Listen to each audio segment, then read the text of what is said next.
Stop complaining. Kung may problema mo abot, ato inong ako sir. Nga lang gigabag-gabaan man kayo. Kung sa may gusto na mo, boy, akapira ka permente. Boy, wala inana. Naunsa man ni si Buito ko nagmaoy man. Unsa man niya kinabuhian ni? Kapoy na kay manarbaho ba, wag yapong ipalpuran sa panahon. Naunsa ka dira boy? Ay, naglagot ko sa mong opisina. May panguban, ni promote na ako wala pa. Basig sa sunod ay boy, ma-promote na ka. Awan ako nag-asa na sa yon. Kabago pa sa kumakauban, mo pa'y na-promote, mo pa'y nagugsindo. Sa bagay, dikit makay sila sa manager. Ako ani, ultimura. Wala agad ko napaboran sa panahon. Boy, stop complaining. Maong na ginabuhat atong mga Pinoy. Kusag mo likramo, kabahin sa iyang trabaho or sa resulta nga iyang nakuha. Pero boy, namin kay katungod nga mo reklamo. Basta nakakasasakto. Ikaw boy, nireklamo ka. Plus, gikumpara pa na imong kaugalingon sa ubang tao. Which is, nga dili jud na mao. Nakuy pangutana sa imong karon. Nag-exert ba ka og dugang effort para sa imong trabaho or nakuha na nimo imong gusto pero gigamayan to. Nasayod ba ka boy ang uban perting paningkamot. Gitagahan sila pulo ka kuta pero naningkamot gyapon sila maka 11, maka 12, hangtod maabot sa 15 para makaangkot sila nindot nga resulta.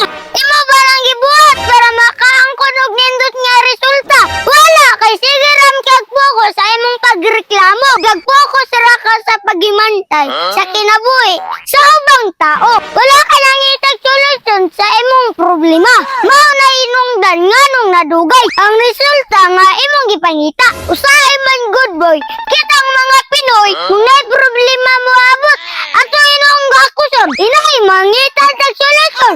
Ngano man kung imo na nang gigakos ang problema, musunod na dera ang complaining. Pagkauman, ikumpara na nimo imong kaugaling sa ubang tao. Kabalo ka boy, dagan kay gusto mo harvest, pero gamay ang gusto mo tanom. Nakuha nimo akong punto boy, kasagaran sa tuwa boy. Gusto anang balaya, gusto anang sakyanana, pero gamay rang willing nga moagi sa proseso para makuha na nga resulta. Ang uban man good boy, sige reklamo sa ilang nakuha nga resulta. Ang pangutanam good anak boy, nadugang ba silang effort og time para makuha nila ilang gusto nga resulta. Sa pulo ka tao boy nga gusto mo asinso, duwa o tulo lang ang gusto mo agi sa proseso. Ang uban ana maagian lang sa proseso mo reklamo dayon. Wala sila kabalo nga mauna na ipagsulay silang kinabuhi para maangko nila ang resulta nga ilang gusto.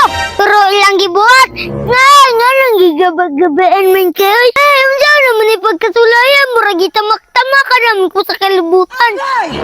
Pero boy, kung ikaw ang tao nga dunay pangandoy, gustong mahimong success mo sa kinabuhi, o gusto sa taas nga posisyon, o gustong makaangkon og nindot nga resulta, nagikinahanglan nga atong dawaton, wagi jud ta sa tama nga proseso. Kana nga proseso, apil na dirang kasakit, struggle, suffering, challenges, og bisagon sa nga babag sa kinabuhi, og bisagon sa nga kalisod, dawaton nimo. Unsa may gusto nimo boy? Akapira ka permente. Boy, wala inana. So gusto ka ma-promote, agyas ang tama nga proseso.